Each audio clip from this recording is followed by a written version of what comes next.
And this is institution, usually educational. Um, I'm getting a really big work energy with this, okay, where things are very hierarchical and there's like a chain of command. Every decision needs to go up the chain of command, and then every decision, like every decision has to go through an expert. Every decision has to be screened out and vetted before the person on top can make the decision. When it's in the reverse position, it's almost like getting really frustrated with this bureaucratic process because everything has to be looked over by higher ups, everything has to be delayed, and just there's a lot of red tape, there's a lot of people with differing agendas, and it's slowing down the process. But once again, I feel like, yes, it is a very archaic, time consuming, possibly inefficient process, but I feel like it needs to happen because all the people that are looking at a situation before they can approve it, before they can decide on the best course of action, they are experts in their field and they're making the decision from their perspective. So you have to respect the process and you have to, allow for this, no matter how slow and frustrating it can feel at the time, you have to allow for the natural process to unfold. This is a card about disagreement here. We have the Five of Swords, and the Five of Swords is winner takes all.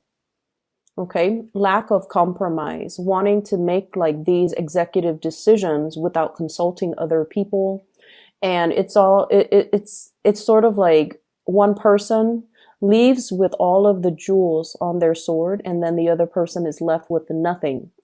So in the spirit of compromise and in the spirit of, trying to do the right thing, it is really crucial for you guys to understand that these protocols and these processes are placed or put into place because there's a need for it. So that one person doesn't make the decision only based on their self-interest and essentially screws everybody else over. So we have to kind of allow for this process to naturally unfold, allow for the checks and balances to kind of fall into place so that people don't end up in this situation, okay, where these choices are made almost like in a vacuum. And the ramifications of that would be one person commits an act of like grand theft and leaves everybody else in the cold, okay? So I feel like these processes are put into place to prevent that situation from happening. So there is a major power struggle that I'm feeling here, push and pull types of energy between one person with their own agenda and another person with things that they want to see happen. And there is a lack of compromise. There is a lack of mutual understanding. There's a lack of being able to put ourselves in somebody else's shoes so that we can understand where they're coming from. This is a conflict that I feel where two people cannot see eye to eye with one another. They essentially have the same goals. They do want to sail away from this. So like you and another person, you both, believe it or not, have the same goals, have the same understanding. This is the Ten of Pentacles, building a legacy for yourself, leaving something behind, stabilizing your financial future, having financial backing, having a financial foundation on which you can build, especially a family, a relationship, a work situation. So you both want the same things.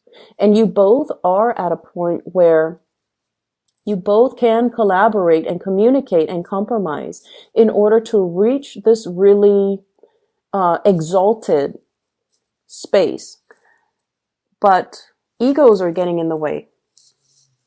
Egos, conflict, communication, back and forth, banter, that kind of escalates and exacerbates a conflict, okay? So there's a lot of ego issues coming into the picture that's disallowing two people from being able to build together and being able to see that, you know what, we actually have the same goals, we have the same agenda.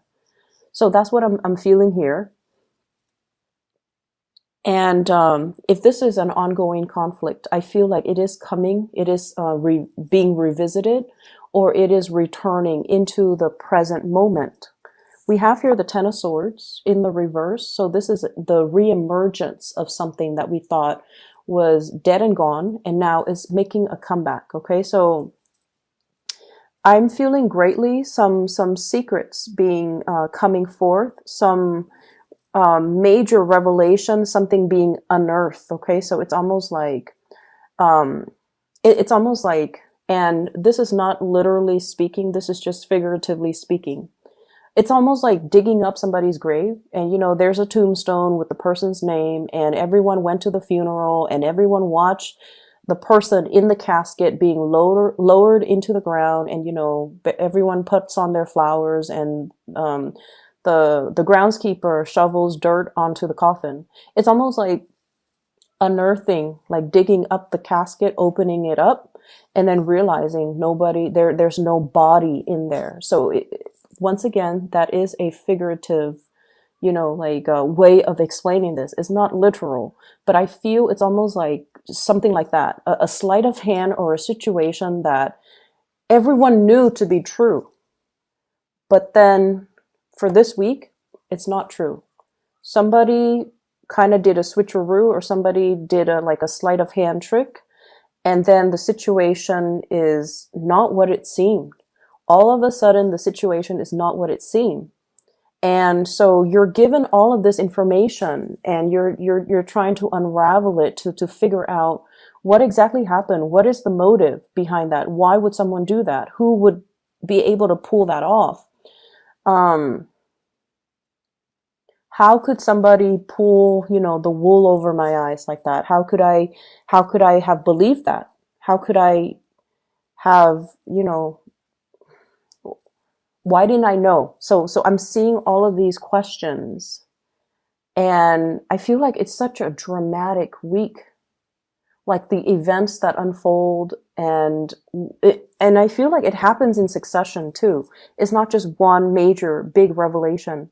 It's sort of like events culminating, leading up to this major big revelation. So I'm a believer of signs from the universe, signs from your spirit guides.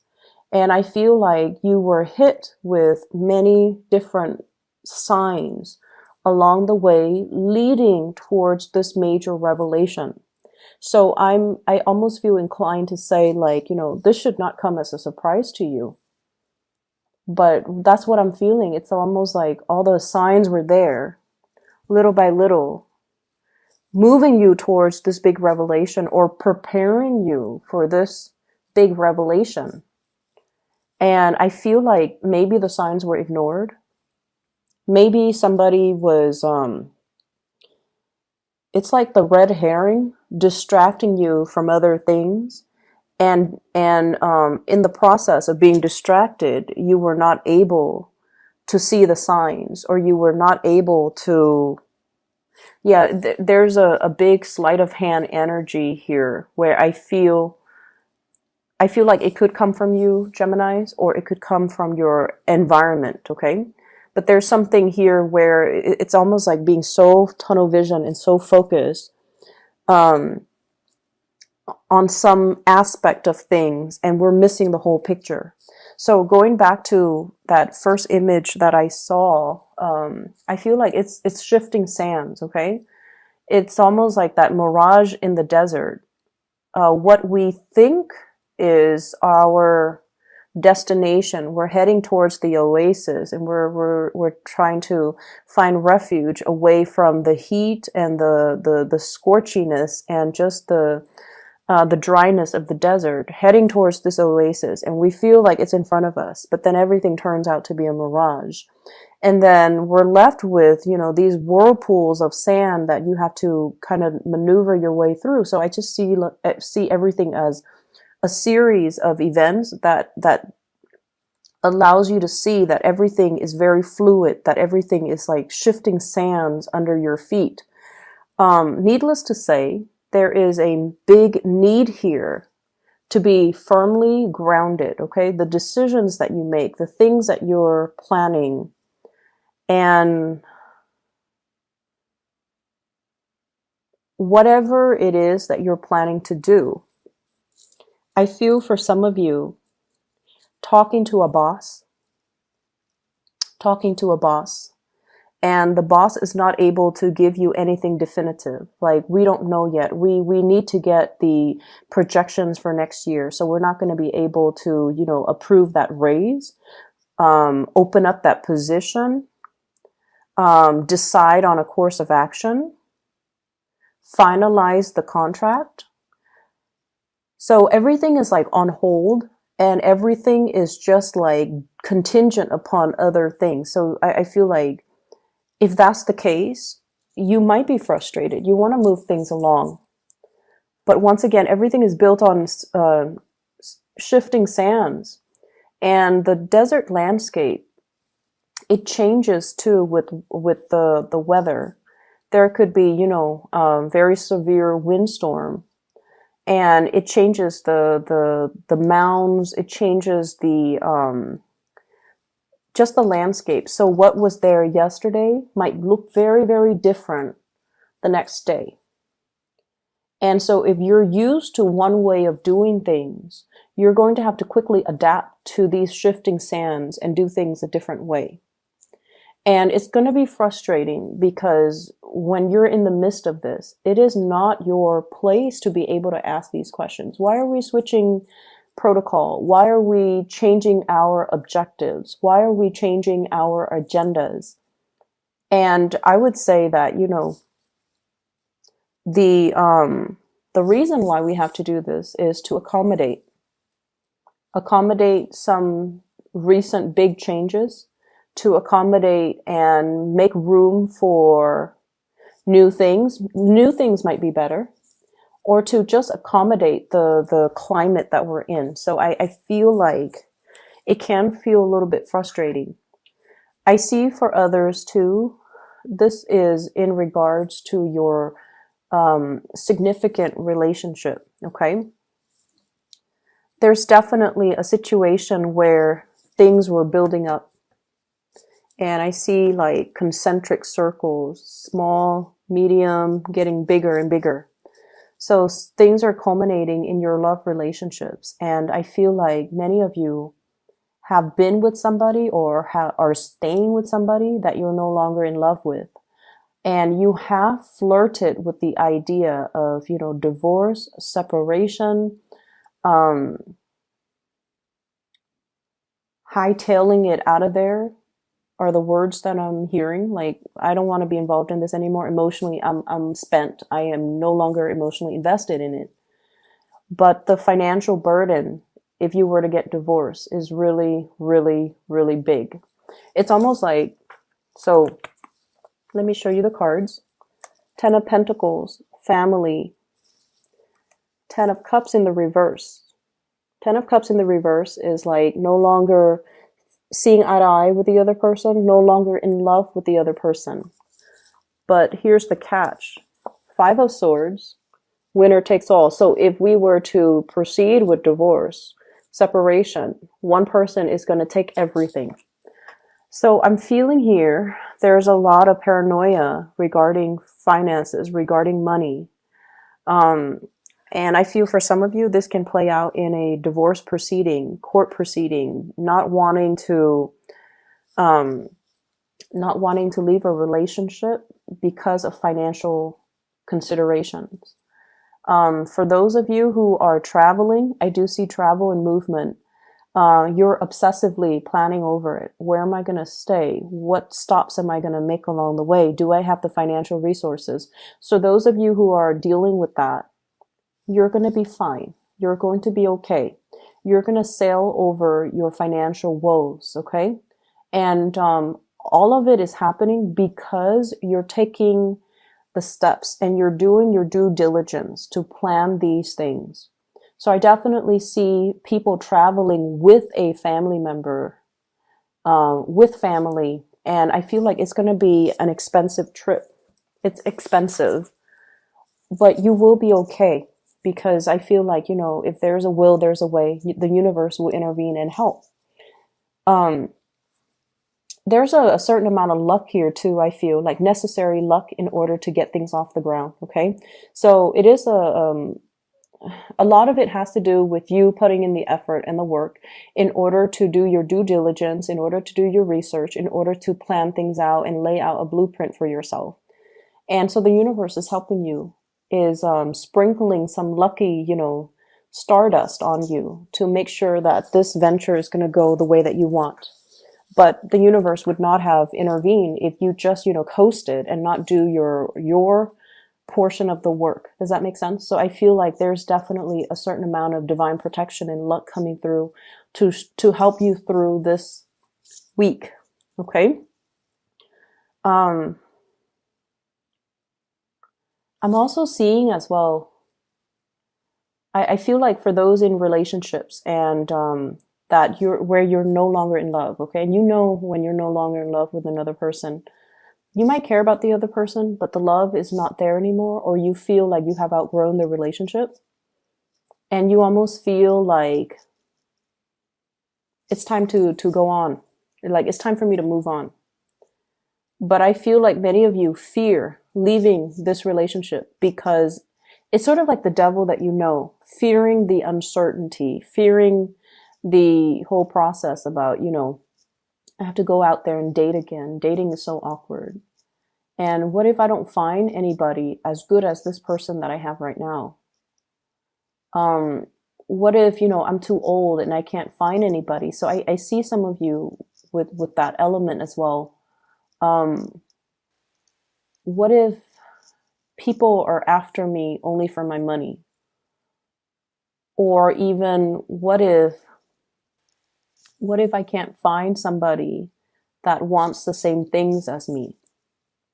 So I see this element about staying in a relationship because of the comfort and the familiarity, and having all these questions as well, like fantasizing about, bachelorhood, the single life, and wanting to go out there and possibly even go after another person, but not being able to take that leap of faith just yet because you have a lot of self-doubt, because you're dealing with self-doubt. I see many of you too having trust issues. It's not prominent, but I feel like it's one of the reasons where, and I feel like the trust issue stems or ties in or exists in conjunction with, what if someone is only after my money?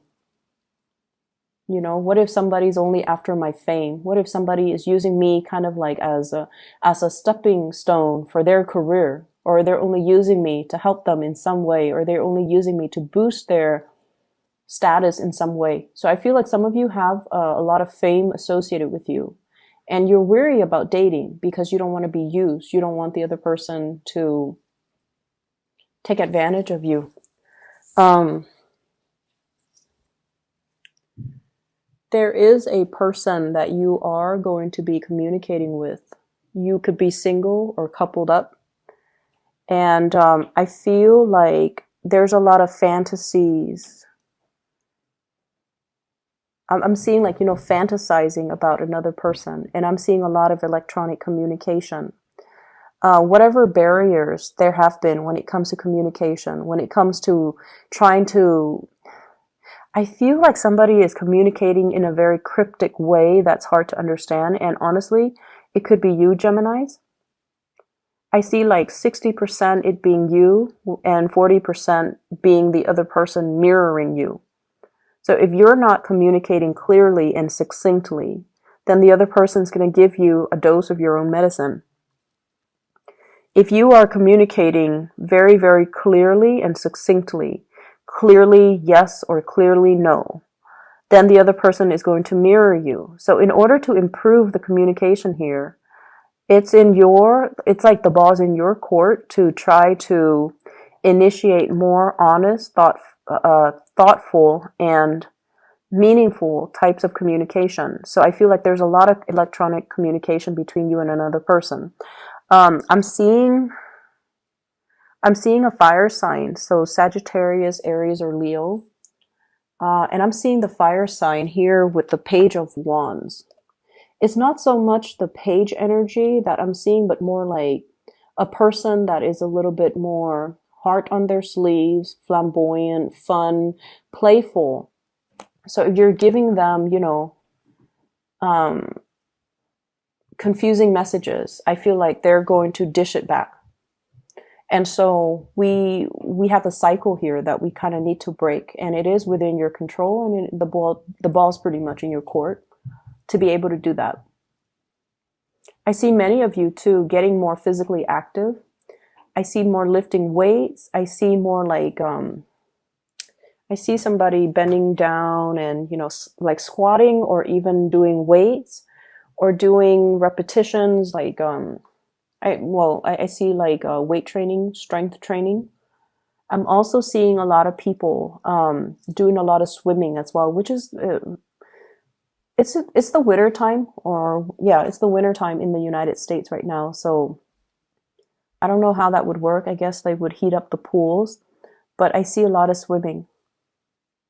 Um, the last thing that I want to mention here is